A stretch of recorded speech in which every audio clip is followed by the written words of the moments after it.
বন্ধুরা আসছে গল্প ওয়েলকাম। আজকে সবাই খুব ভালো আছেন, আমরা ভালো আছি। চান ধান সব হয়ে গেছে, এই এখন রুটি বানাচ্ছি মেয়ের জন্যে। ওদের সবারই চান হয়ে গেছে, এবার চাও বানালাম, খাবো। বড় এখন পুজো করতে বসবে। মম্মি ওই যে বসে বসে এখন মোবাইল দেখছে।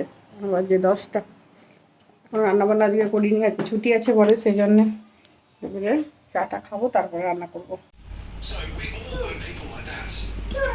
যা 11:30 বাজছে, বাজারে ঘুরে আয়, কিনে নিয়ে গা, যা তোর জন্য কলা লেবু।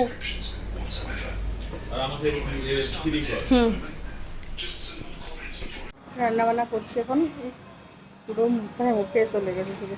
রান্নাবান্না করছি আজকে ডাল, নিরামিষ যেহেতু মঙ্গলবার। আজকে ডাল আর হচ্ছে পোস্ত আর উচ্ছে ভাজা, ব্যাস। মহারাষ্ট্রে আজকে আমাদের এমনি পয়লা বৈশাখ, ওদের এখানে আসলে আজকে উৎসব, সেমনি পয়লা বৈশাখের মধ্যেই। তো সেই জন্য আজকে এখানে সব ছুটি আমার বড়দের। আর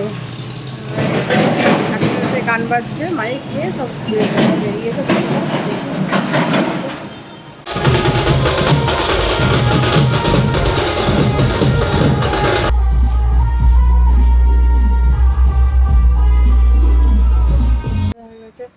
মেয়ে ঘুরে বেড়াচ্ছে বারান্দাতে, বড় শুয়ে আছে, মেয়েও শুয়ে আছে। আজকে মেঘলা করছে, বৃষ্টি হবে মনে হচ্ছে আজকে। আবার শুয়ে আছে, মেঘ বাজছে। আমি একটু শুয়ে পাশে থেকে উঠে পড়েছে, হুম হুম করছে, নাক ডাকছে, বমাইছি করছে, উঠে উঠে। দেখো অন্ধকার হয়ে গেছে। ও যা, পাপার সঙ্গে যাও, ঘুরে একটু নিয়ে এসো, বাজার করে এসো।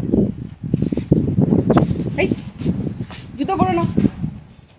রাতে রুটি আর কুমড়ো তরকারি করলাম, আমরা কুমড়োটা একটু বেশি খাই। নিয়ে ভিডিওটা এখানে শেষ করছি। ভালো লাগলে লাইক কমেন্ট সাবস্ক্রাইব করে দেবেন। কাল আবার নতুন একটা ব্লগ নিয়ে আসছে। টাটা।